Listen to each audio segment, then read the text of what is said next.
Hi, everybody. Actually, it was great to see so many old friends on the chat coming up, and also so many people that we don't know, which is one of the things that I want to just speak about briefly. I'm going to try to keep mine to 3 or 4 minutes.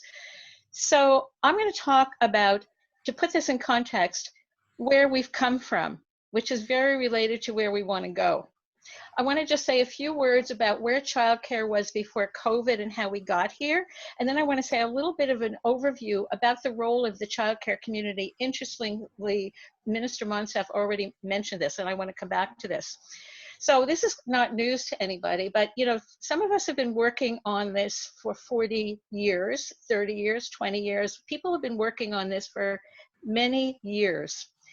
And essentially, we're using a lot of the same words, which have become increasingly sophisticated to describe a patchwork of services, a minority of families served, not enough services, too costly to parents, the underpaid, unrecognized workforce, quality that is often not good enough. We've talked about issues of public and private responsibilities. We've talked about this being a key women's issue. We've talked about the relationship between care and education. We started using more nuanced language, actually, at some point. We started talking clearly about, we have a market, not a system. We need a system. We started talking about inequality in the society and the role that this played and what difference policy made to that. We've talked about the pitfalls of Canadian federalism for social programs like early learning and childcare, and how liberal democratic regimes. I'm going to interrupt you again, Martha. Sorry, our translator says you're speaking too fast. Okay, yes. It's really interesting. Okay. We've talked about the pitfalls of Canadian federalism. We've talked about how liberal democratic regimes and then neoliberal regimes have treated early learning and childcare. I want to reflect on the fact that we've been making appeals to the federal government about childcare since the Royal Commission on the Status of Women in 1970. There have been multiple commitments to a national childcare program. And I'm not going to go through them all, but I just want to sort of remind people that, in a sense, you'll see, I'll say where this is going. The latest commitment to a national childcare program was in 2005, and that was the one that almost got put in place. It was actually put in place. The agreements were made. And then we entered a decade of real stagnation with the Harper regime. And I think that was the time that we really made very little progress nationally on childcare. But at the end of that era, the national childcare community, which had been decimated, began to regroup. We decided to try to rebuild and to develop a national consensus to move forward. And a lot of you probably remember this, that really began in 2014 with a national policy conference again in Winnipeg called Childcare 2020. And we started together to meet and to talk about what the national consensus was based on what we'd always said and how to take it into the future across the country. When the federal Liberals were elected in 2015, it was with a modest commitment to childcare. We ended up with a multilateral framework agreement and bilaterals with each province and territory. And when our response to that was, this was a step forward, but comparing these to the aspirations that we'd been developing over 4 decades, which were quite developed by that time, the aspirations of these were quite limited, and we wanted to move forward from there and use it as a stepping stone. So the childcare community continued to build consensus about the need for publicly funded, publicly managed services, the need for a universal program that meant to grow to include everybody, and that whatever we developed had to be based on the need for high quality childcare for all children. Most of all, what we actually realized was needed to achieve all these goals was a planned system, not the loose market that we have. We realized around that time that this was fundamental. This wasn't an extra. This was like fundamental to sort of the idea that we needed to have a complete transformation. So just to say where we are today, we know a great deal more. The childcare movement across the country is much more united than it has been, I'd say, for at least a decade or 15 years. We know a great deal more. We have much more developed analysis. We understand the international context, and that gives us a lot of knowledge. But in essence, we're still in the same place. So this takes us to where we are today, which will be the rest of the round table. We're in the middle of an international pandemic that has highlighted how fragile what we have now is, but it's also strengthened the recognition, and this is not true to probably most of us in this session. It's not new to many of us, but it's new to some people, that childcare is essential. It's part of our social infrastructure. We know that Canada can't work without it, that women can't have equality without it, and essentially that we can't recover our economy after the pandemic without the support of the real childcare system that we've been looking for all these years.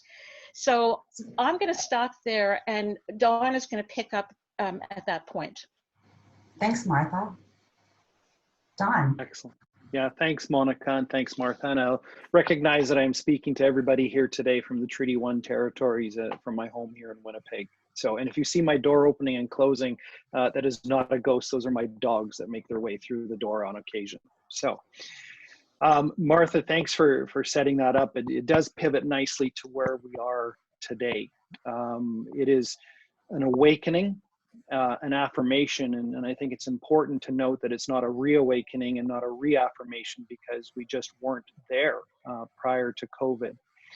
And what we've seen happen across Canada in this sector, as Martha noted so well, is there is a unity in the sector like I've never seen before that has come out of this, which is really powerful.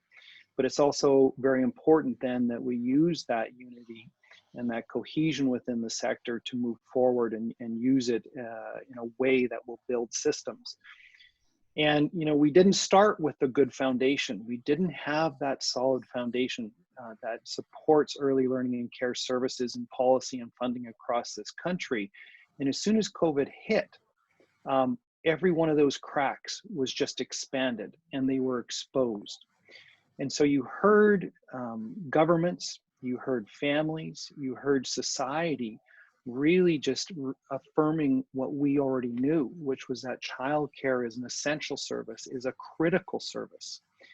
And it was this real grassroots uprising and movement, as Martha said, that really happened in mid-March and is still going here today.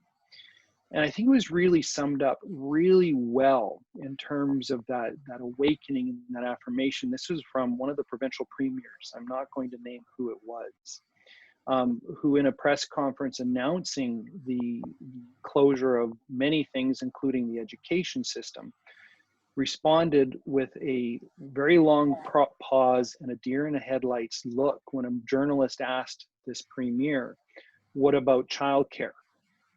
And the response several moments later was, I guess we'll have to consider that.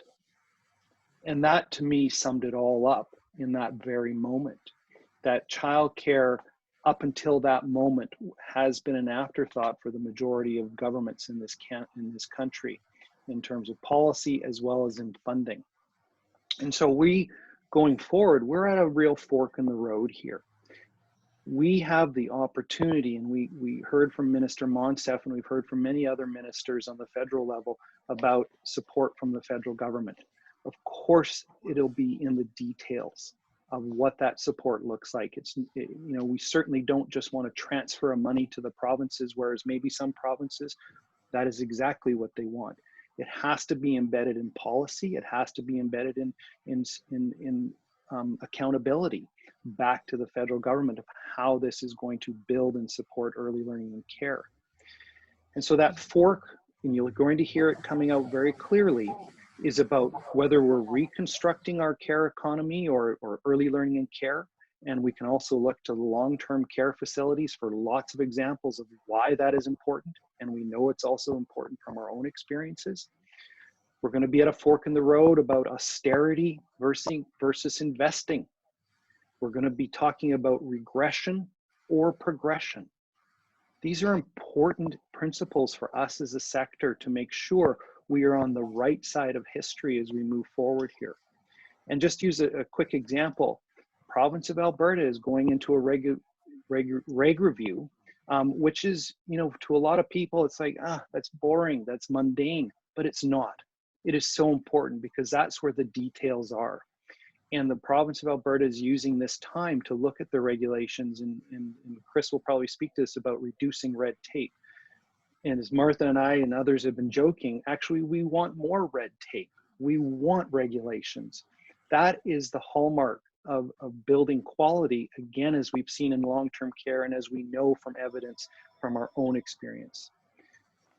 Our role of the federal government is important. It's also essential that we have provincial governments and territorial governments also wanting to build quality systems for children and families.